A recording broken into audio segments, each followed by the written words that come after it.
For more on Russia's military actions in Syria, I'm joined by Saradzhyan. He's a fellow at Harvard University's Belfer Center for Science and International Affairs. Welcome back to the show.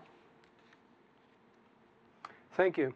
Simon, Russia says their operation is open-ended. How long do you think it can last? And despite reports to the contrary, could you see Russia using ground forces inside Syria?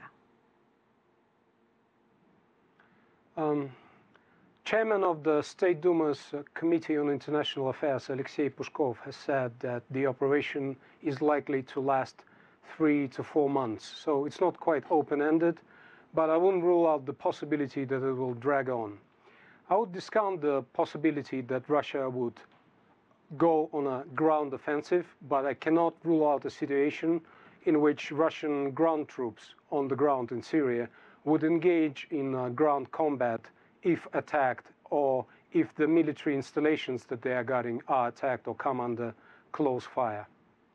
So we'll have to wait and see what happens there. Let's talk about Turkey's response to what it calls airspace incursions, its lodged protests to Moscow. What recourse does Turkey have, and what impact could this have on the relationship between Russia and Turkey? If these incidents continue, that could impact Russia's interest in Turkey, primarily the Turkish Stream pipeline.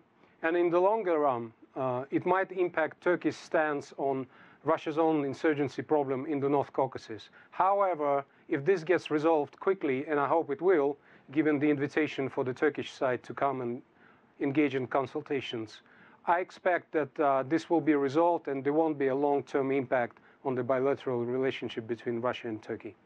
We've heard the various explanations, but what do you think Russia's main objective is in Syria? And do you believe that they are taking a leadership role in the global response there where nobody else really has?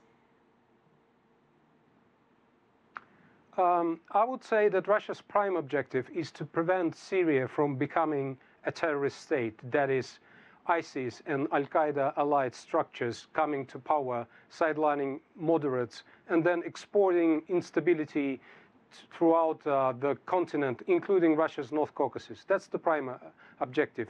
Allow no repetition of Taliban-ruled Afghanistan in Syria, because 2,400 nationals of Russia, according to Russia's own estimates, are fighting in ISIS ranks alone.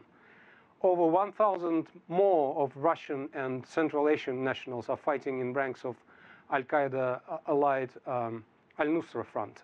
If these persons come back to Russia in the event that ISIS wins, it'll be a huge problem for Russia. So that's the primary objective. Another important objective is prevention is ensuring Russia's continued military presence in Syria.